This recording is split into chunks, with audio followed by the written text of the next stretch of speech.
presented by RK Music.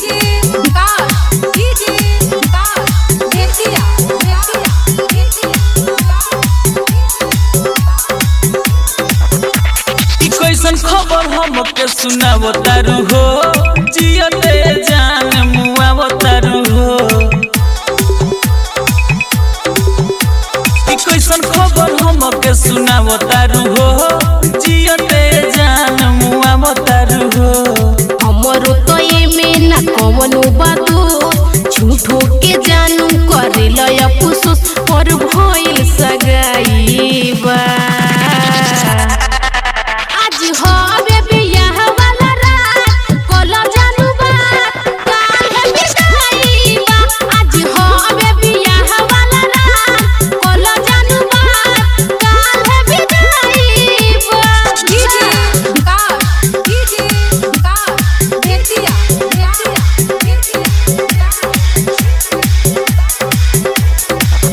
बात पहिले काहे न बतैलू हो, न बतैलू हो। हमके छोड़ी दोसरा के तू भइलू हो, यारे भइलू हो। बात पहिले काहे न बतैलू हो, न बतैलू हो। हमके छोड़ी दोसरा के तू भइलू हो, हाँ हाँ भइलू हो। पापा जी के पगड़ी के रखनी हला, साचे सब बताई कुछ बोल मत बात, पिया डोली लेके आई बा। आज होवे बियाह वाला रात, कल जानू बात, काल विदाई बा। आज होवे बियाह वाला रात, कल जानू बात, काल विदाई बा।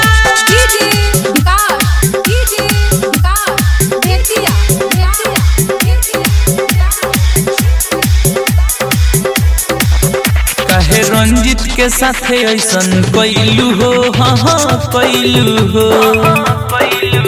कही के है अमित के ना भइलू हो, ना भइलू हो।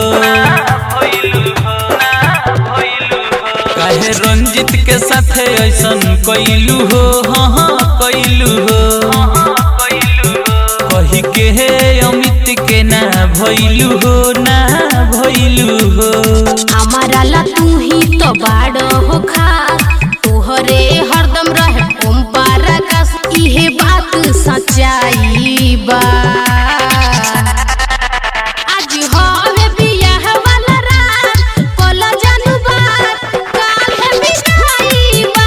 आज होवे बियाह वाला रात, कल जानू बात, काल विदाई बा। RK Recording Studio, Gopalganj.